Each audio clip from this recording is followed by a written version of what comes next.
follow-up on the Super El Nino scare.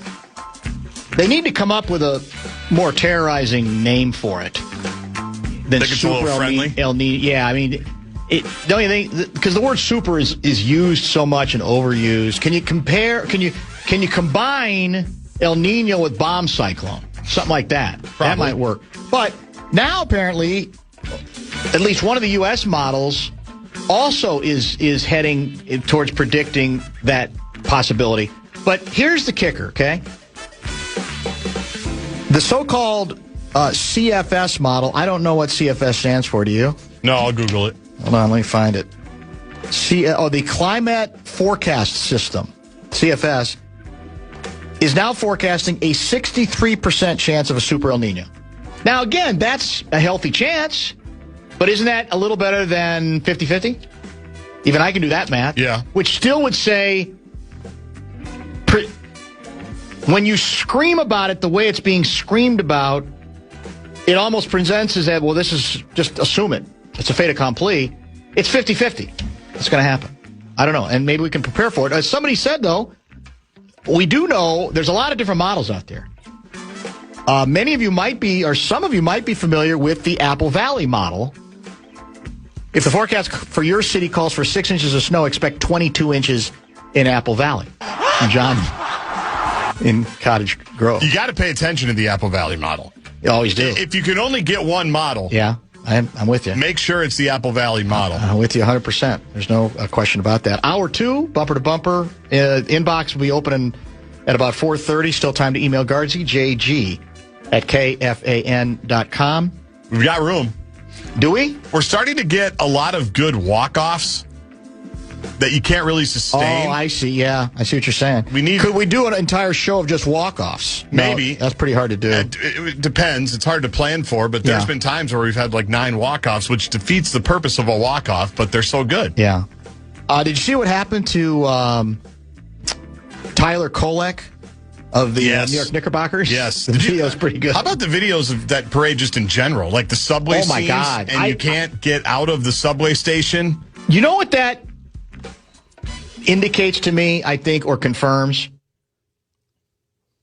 New Yorkers, now look, their behavior hasn't been perfect post winning the title. We get that, you know. But there's also 12 million of them. Exactly. Yeah. So, but my point is, when you see the video of hundreds of individuals stuck on the stairs to get up to ground level from the subway for hours. Because they can't get out. Because they can't get out. There's no place for them to go. You say to yourself, that's actually pretty impressive. Yes. But it speaks to when you live in a city that congested, to a certain extent, that's what you get acclimated towards. You may not love it. And there were people frustrated because I got here early and I'm not going to be able to watch the parade, all that. But it was astonishing to me, the video I saw, how cool, calm, and collected people were. And I'm sure there were exceptions, but it was meaty looking is what it was. Because I'm not very claustrophobic. No place to go. Yeah, I don't think I'm very claustrophobic, but there are times even when I'm in New York, and I love New York, as you know. Right. Hard not to. Where you're stuck. The city that never sleeps. It's true, and you can do anything at any time. Right. That's what I love about it. In any walk of life, Correct. in any culture, sports, theater, whatever, it's the best. But when you are kind of stuck underground, and it's hot, and it's humid, and it's muggy, and there's people all over the place, that is where I'm like, oh, God, this is a lot. And I can't imagine being in there today. No. Especially if you didn't care about the Knicks. You were just trying to go to work. Or if you were just trying to live your life. Now, maybe nobody's doing that today because they are having the parade. But I interrupted with Tyler Kolek. You should pay that off because it's classic. He basically gets off one of the floats to, like, high-five some fans to try to get a little more close and personal. And suddenly he finds himself being stopped by some of New York's finest who think he's just a Rube fan who got loose inside the barrier. Yeah. And one of the Knicks people, I think, one of probably their security people, to come over and say no, because they were starting to get like, what are you doing here? They're grabbing him. They're saying, get back. He's like, no, I'm a player. He played like 60 games for him this year. That's true. He actually had some good games from time to time. So that was that's pretty It's good video, and it's easily found wherever you look for videos these days. Super El Nino, or could you call it the El Hermano? You could do that. Is that? Combining bomb cyclone with El Nino could result in El Baño, which is the bathroom. Not recommended. You don't want El Baño. El Baño. We'll find out. So Hermano's brother. I should know that. Hermano's I took brother. Spanish 2 at multiple colleges. Yeah. Much to my parents' chagrin. All right. So real quick, in this segment, apropos of nothing, that we have. I know the soccer nugget I had for the day. Who was the Argentinian superstar that we were celebrating yesterday? Messi. Messi. We had the great sound. Mm-hmm. I guess maybe I knew this, I'd forgotten. Messi is a billionaire. It makes sense. And I guess that does make sense anymore, right? Because we got Shaq is close to being. I think he's worth like $750 million. People say so. He's not quite there yet. LeBron's there. I think LeBron's got to be there. I'm assuming Jordan's there. Jordan is, yeah. Yeah. Messi apparently a billionaire, which is a pretty good gig if you can get it. He's earned it. Yeah. I mean, there's no arguing with it. Like I said, he's great to watch. The whole bit. And I left it elsewhere. I had the again some of the scoring totals, which are historic so far in this World Cup. For people who, again, want to always have every game 0-0, really has not been, even by soccer standards, the case at all. We'll get into more of that later with Blakemore. I don't want to spend a lot of time on a story in Minneapolis that's getting some juice again, because I like to think we sort of covered it as much as was necessary last time. But I will mention it one more time that there's another examination on the part of the Minneapolis City Council. I think they have various committees and subcommittees, and one of the subcommittees I think voted to move forward without comment. I think, but to move forward, potentially leading to the possibility that the entire council will examine it eventually, to lead to sanctioning or reopening of Minneapolis bathhouses. And the whole thing, first time around, falls under the classification of, really?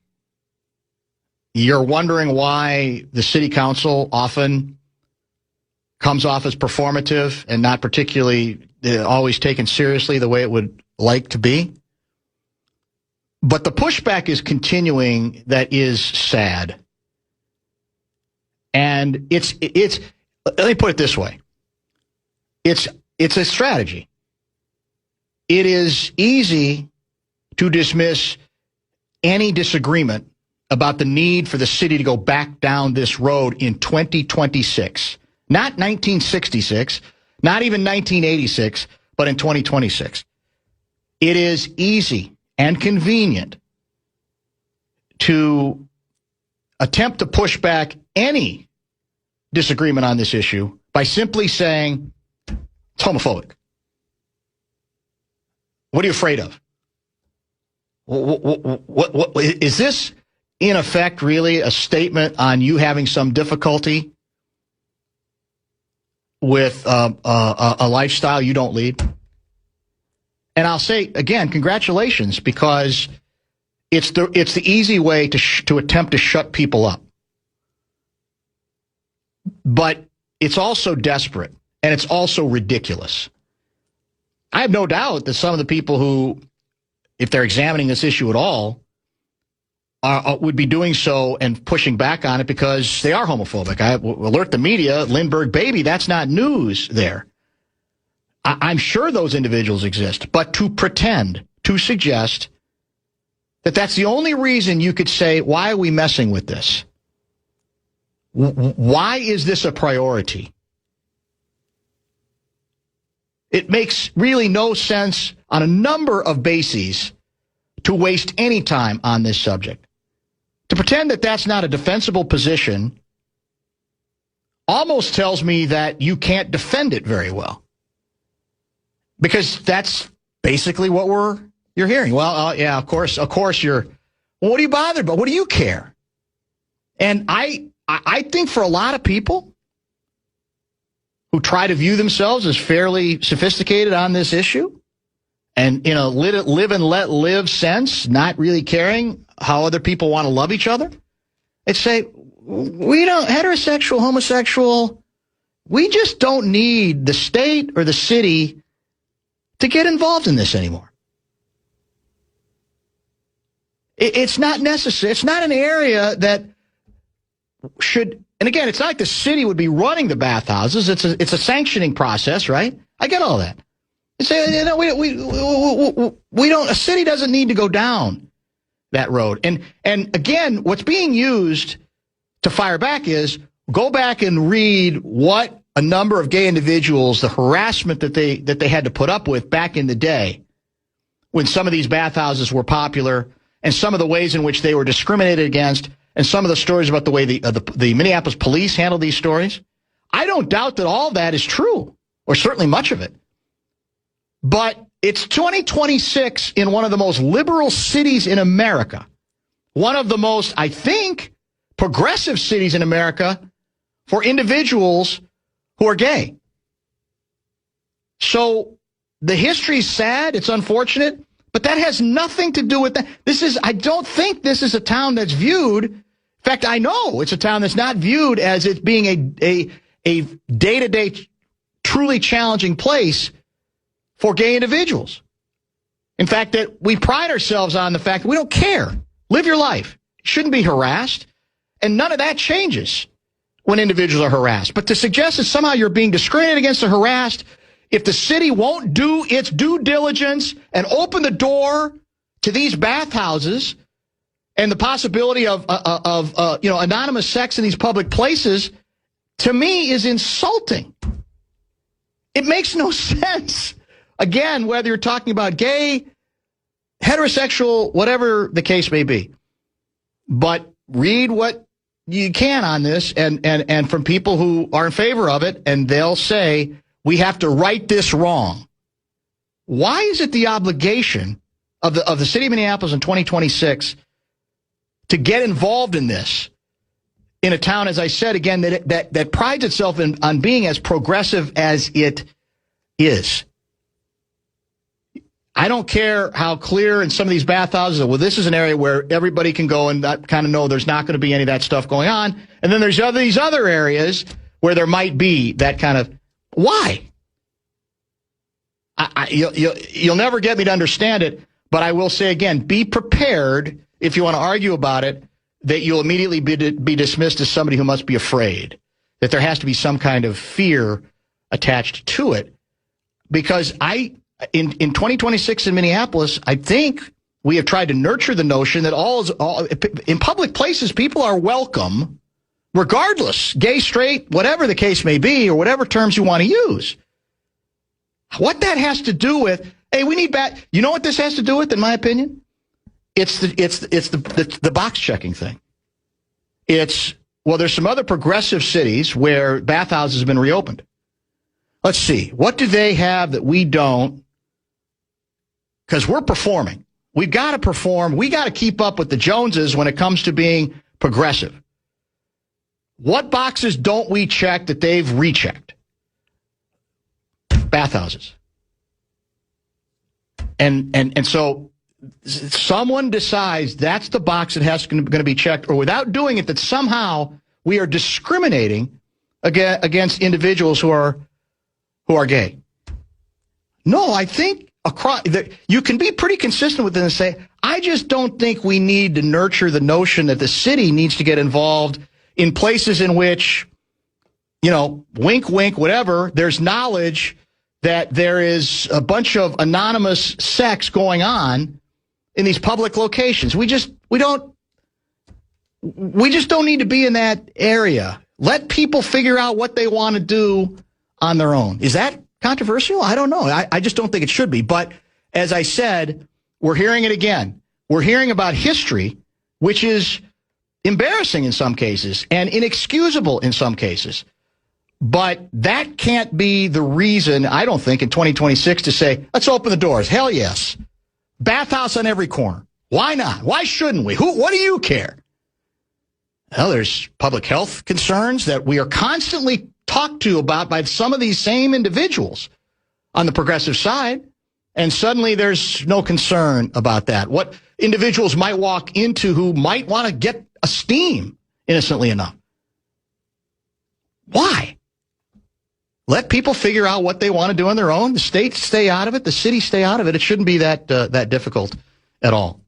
I don't think, as I said, you might be a homophobe if you're against it, but there's a chance. There just might be a chance that you could be opposed to this for other reasons, not the least of which is, let's talk about serious issues that actually affect people day to day and their quality of life, which we would think is where the priorities and the emphasis should indeed be. You're listening to Barreiro on the Fan. From the 1-800 Ask Gary. All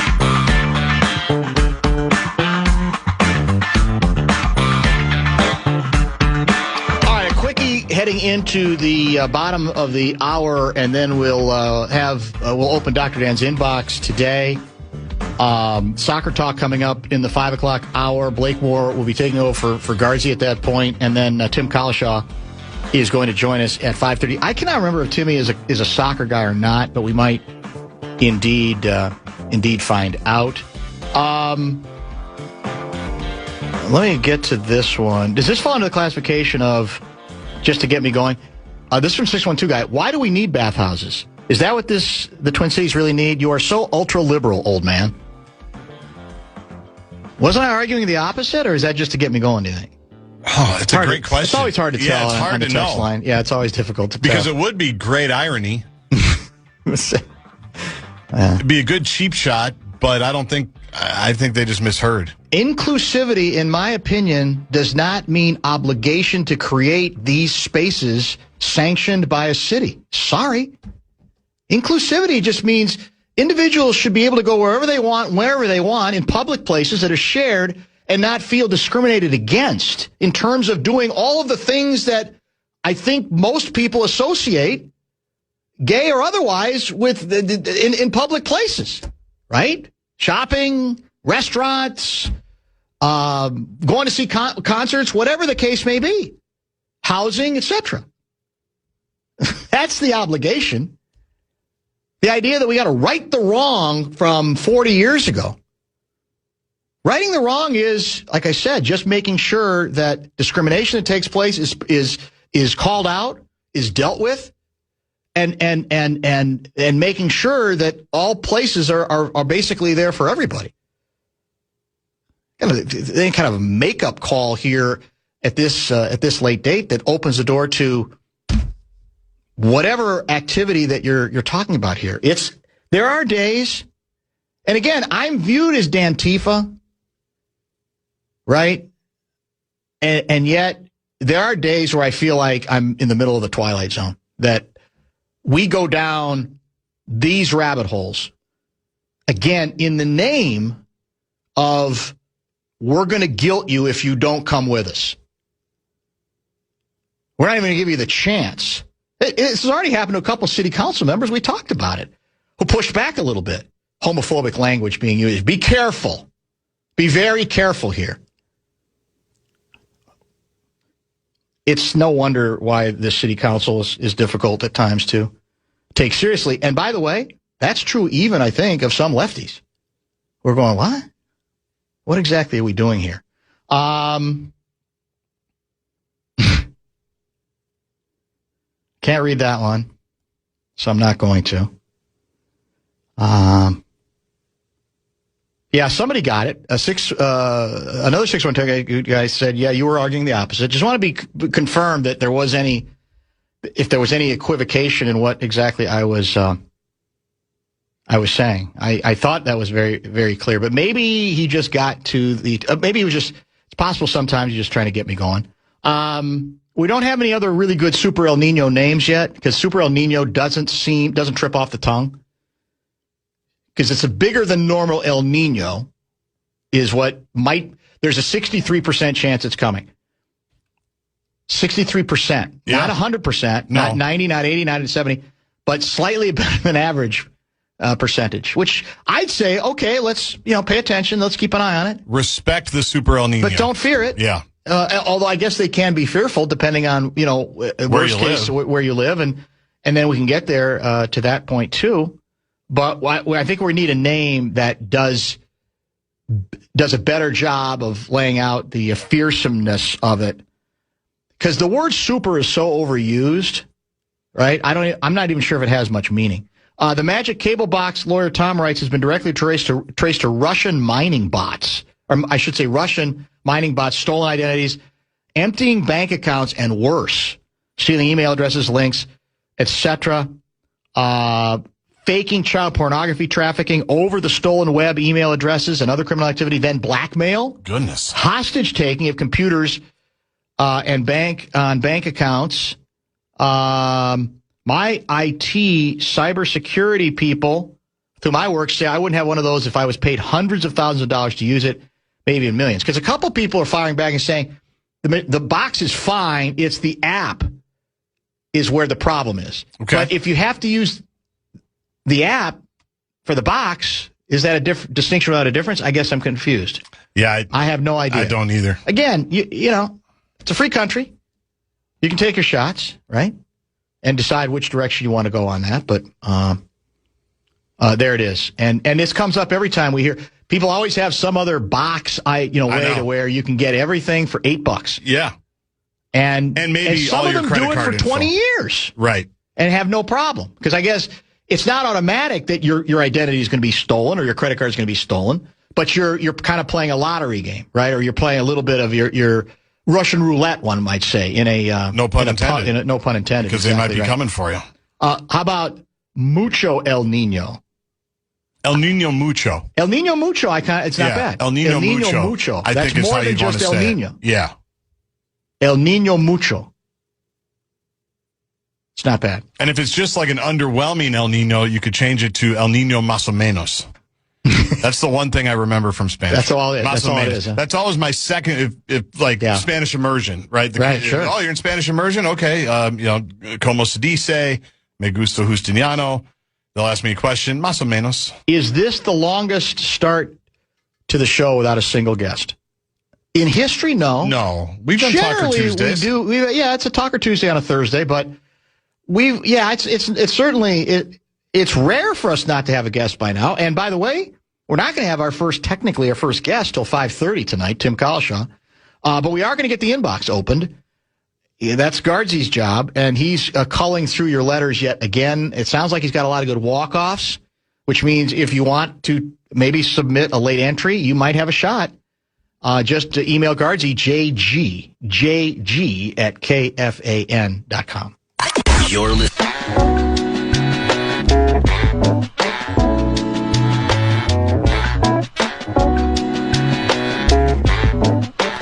Speaking of the World Cup, Switzerland just knocked off Bosnia-Herzegovina 4-1. Switzerland, again, for those who say nobody ever scores, they are the first team, the Swiss, in World Cup history to score all 4 of its goals after the 74th minute. Bring gas. Wow. I mean, that's a scoring flurry. Yeah, is that's what it a is. damn bursting. You got a pencil? I have Before a pen. we get to the letters? Yeah, I have a pen. It's not math, is it? It is. Oh, jeez. 82 divided by 26. Well, I'm not going to use my pen. Hang on. Although I could do it with the little line, remember, and then you had to move. I probably could figure it out with 82 divided by 26. with the remainder, but I'm not going to do it that way. 82 divided by 26. I've already done it via calculator, so I want to check your number. See if you're. I have 3.15. Excellent. Well done. I was typing in numbers. That, so far, is the average number of goals scored in World Cup games. Wow. That's 82 goals have been scored total, and 26. I counted up 26 to this point. That's not bad, right? And we've had some, look at some of these scores. Let me go back through them here. USA, with Paraguay, we know is 4-1. Germany beat Curacao 7-1. Netherlands, Japan 2-2. Sweden, Tunisia 5-1. 6 goals there. Iran, New Zealand 4 goals. Norway, Iraq, 5. France, Senegal, 4. Austria, Jordan, 4. England, Croatia, 6. Colombia, Uzbekistan, 4. And I just mentioned Switzerland, Bosnia-Herzegovina, 5. I mean, what do you want? How much action do you need? You want, like, double-digit goals? That's something that's going to keep your interest going? We'll get into all that more in more detail and maybe preview U.S. of A. versus Australia tomorrow with Blakemore when he takes control a little later in the show. Let's get to some letters. It's time for Dr. Dan's Inbox. El Niño Grande. That's good. El Niño Gigante. Oh, yeah, Gigante. Gigante's not bad. Dear Dr. Dan, I get it. I know what people are saying. He bet on his own team at Indiana. Guilty. But let's be honest, Dr. Dan. Do you remember some of those Indiana teams? I'm not saying I was Nostradamus, but I was in the quarterback room. I had information. People act like I was shaving points. I wasn't out there throwing left-handed or taking intentional safeties. I still wanted to win. In fact, you could argue nobody lost more money on Indiana football than I did. Now I hear people say I should lose an entire season. A whole season, Dr. Dan? I already spent 2 seasons at Indiana pre-Signetti. Haven't I suffered enough? They say I broke trust. Fair. They say actions have consequences. Also fair. They say if players are gambling on games, where does it stop? To which I say, have you ever watched a MAC Wednesday night game? Some things are beyond explanation. Besides, nobody got hurt. Costco stayed open. Babies were born. Taxes were reluctantly paid. Society carried on. I'm not asking for sympathy. I'm simply asking for a fair shot. If America can forgive New Coke, the Rudy Gobert trade, and every Vikings fan who talked themselves into C. Ponder, surely there's room for one former Hoosier who made a few bad bets. This is from B. Sorsby. It's interesting B. Sorsby checks in because one of the questions regarding the possibility of the Vikings or any other team offering up a draft choice for Sorsby in the supplemental draft, which I think is going to be later this summer, if it is run, is his availability, even at the NFL level. Might there be some discipline meted out on the basis of what Sorsby is in trouble for on the college level? Now, allegedly, there's a precedent here involving, was it a former, I thought it was a former Upper Midwestern quarterback, but I can't remember from where, did some betting, and ultimately, I think, received no punishment from the NFL when he became eligible to be drafted in the NFL. I don't even remember the name of the person. It'll come to me in a minute. And so the theory is there that there's a chance that the league will indeed levy no punishment. Because obviously, if you're a team thinking about it on the basis of his talent or the future, you have to know how quickly he might be available to you, right? I mean, part of the decision on what you're willing to offer, a 1 or a 2, and most people say he'd be a steal as a 2, would be, all right, can he come with us, can he start practicing with us right away, or once we draft him, can he be part of it, or is he going to have to sit out the first 6 months? So that, I have no idea. Soon enough, we'll have more precedent on this because we got more and more people getting caught gambling, right, and cheating that way. So we'll see whether that actually leads to anything. I still am confused. It sounds like really Texas Tech had no choice at some point to pull the plug, that they wanted to, because they were going forward. We heard it from the first few days with a straight face. Oh, yeah. We had nothing to apologize for. Yeah. That Big Shot said it. Yep, Cody Cunningham, the big I think, billionaire, or Cody the guy who provides all the funds. But then I think they felt surrounded, right, by other teams, by the conference, et cetera, that made it inevitable that they were going to move on. The other, and on a more serious level with B. Sorsby is, I mean, where is he mentally? I mean, he if you want to take seriously that he's trying to deal with this now, well, I mean, that takes probably more than a minute. And that, too, has to be part of the calculation for a team that's fascinated by his talent, right? To say, do we really want to invest? Can we be sure that there's not going to be a relapse, right? Right. Any slippage on this, you say, well, that's an awful lot to bet, no pun intended, on a guy who has that history. It's time for Dr. Dan's Inbox. El Nino Niederreiter. Or Game 7 goal. there was another good one. El Nino, did I say Grande? Yes. Did I give you that one already? Yes. Oh, okay, sorry. That's all right. Still good. Dear Dr. Dan, have we learned nothing? Seriously, Stadium Authority, I know I was old. I know they didn't want to fix me because people just got sick of me. Heck, people said I sucked, well, when they were leaving. But I helped especially your beloved M Twins. When you ignore my roof, it led to a collapse, and then Brett Favre being pile-drived into TCF's turf. Fix the roof now. Don't wait 3 years to do it after hail, or else it will collapse again, inflated or not. This is from the HHH Metrodome upon the news that the People's Stadium, hail damage, it already has to be replaced or something. What do you think the deductible is on that? What do you think the insurance deductible is on a Millions? on a hailed, on a ruined roof by hail? And I wonder if, like the rest of us, the Wilfs get emails or texts all the time from people saying, "Hey, we're in your neighborhood and we noticed you got some hail damage. We'd love to talk to you about replacing your roof." Do they get that on the People's Stadium too? Do you think? You know who they wouldn't get it from? Who? My friends at Kaufman Roofing. They don't do that.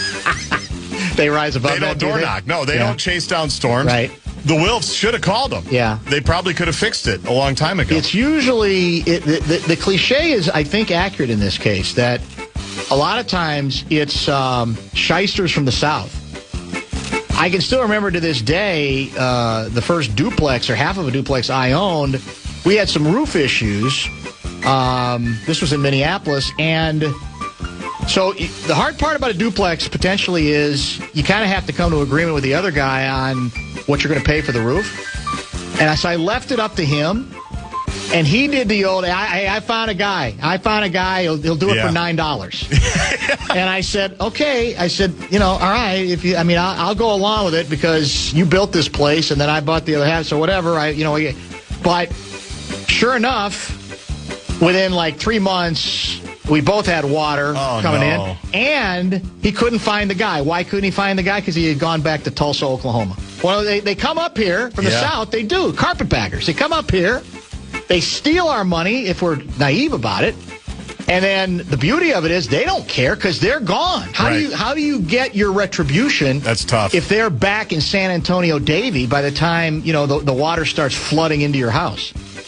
Good luck. Hopefully the Wilfs are checking up on who's doing theirs. Not that I it's a good memory. So bitter about it. Yeah.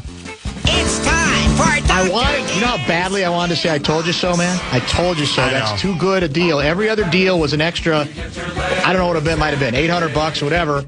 And doesn't it seem like that's a little too good of a deal? Did they even use shingles? I mean, what did they do? I don't remember like what they did. Newspapers and cardboard? But I do remember the Southern drawl. That much I do remember. Dear Dr. Dan, what are you doing?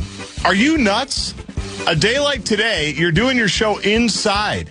Weren't you listening to me when I said I like being inside, like at the Metrodome, and how it can hold you back?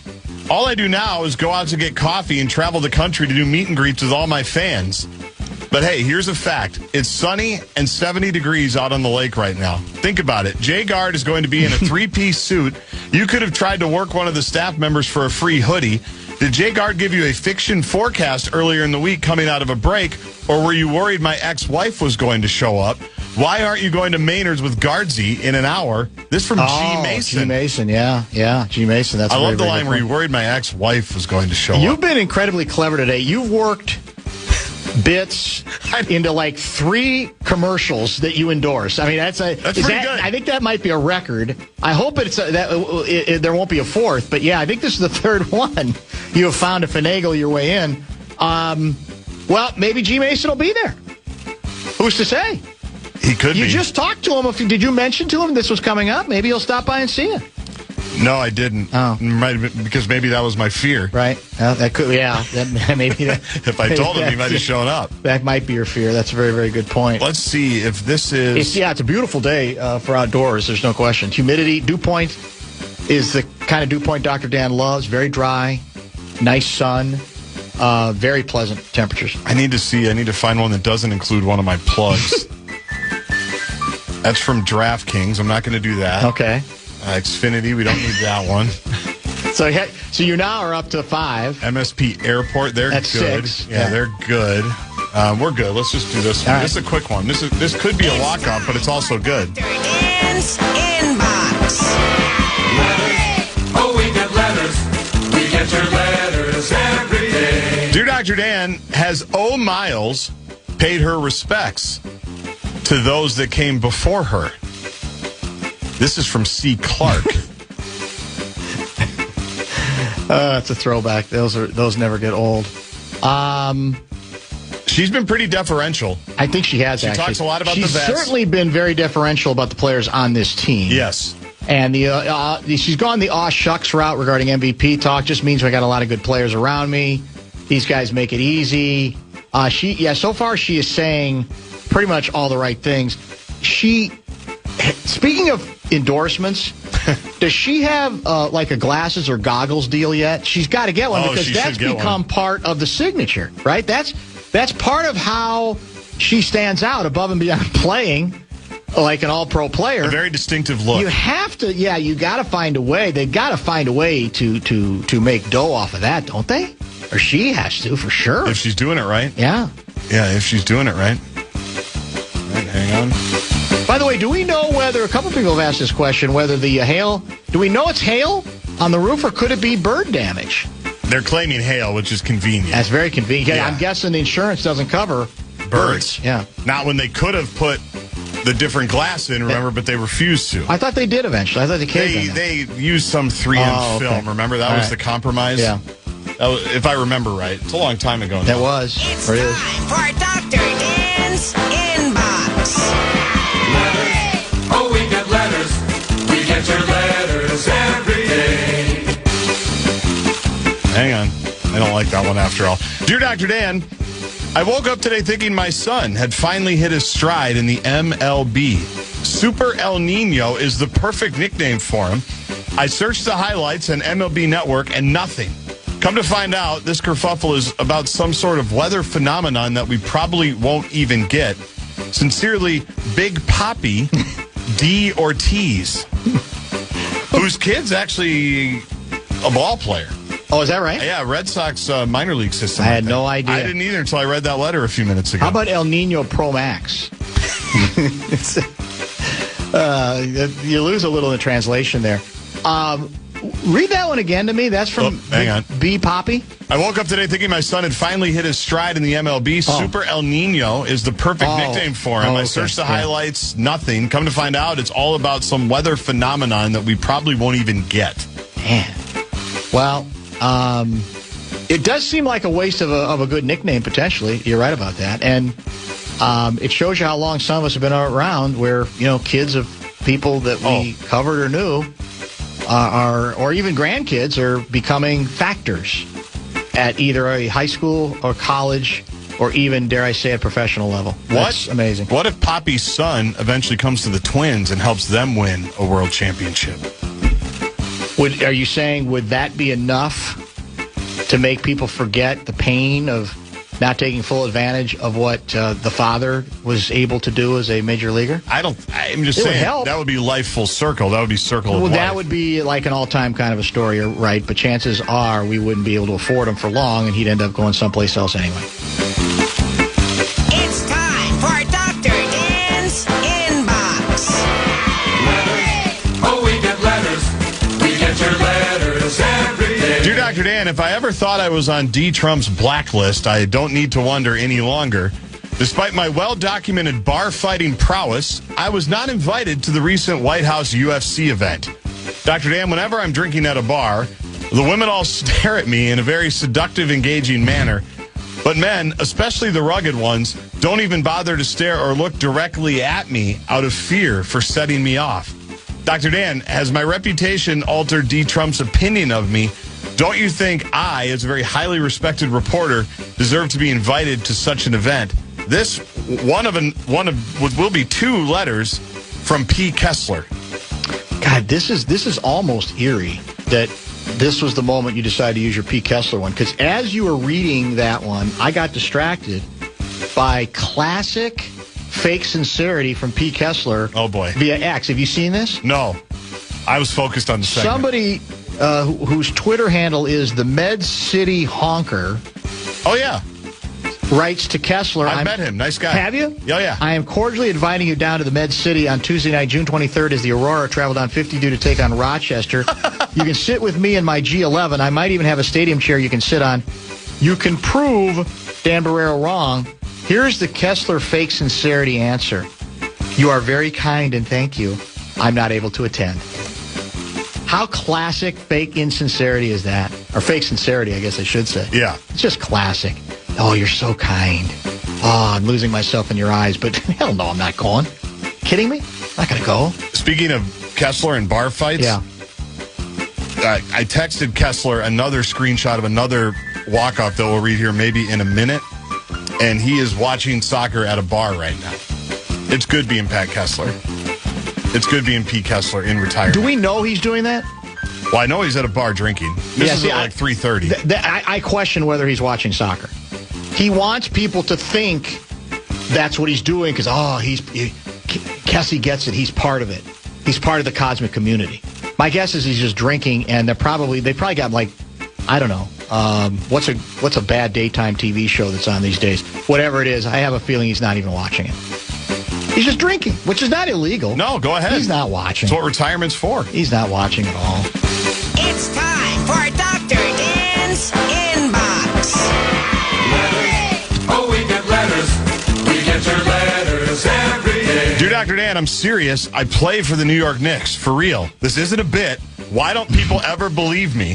Certainly you do, right? Sincerely, T. Kolek. Yeah, that was the video we were talking about earlier where the poor guy who, again, if you want a stereotype, looks like it could be just some wacko kid who got on the other side of the security, apparatus and is high-fiving fans, pretending like he's a player, but the security people apparently didn't recognize him and thought that's exactly what he was, and somebody from the Knicks had to basically rescue him. Yeah. Because I think they were about to cuff him or at least throw him up over the gate, or the barrier to the other side where the rest of the fans were. It's a pretty funny video. Did you see the... I didn't realize Cat, at least for celebratory purposes, seems to be right out of the Red Auerbach handbook. I've seen him with stogies. Oh, really? Smoking them. I mean, actually smoking them. The night of the win, and I saw him again today on either one of the stages or on the during the motorcade for the parade itself. He's going big on the stogie thing. I like it. Cat. Did he ever sell his house here, or did he keep it?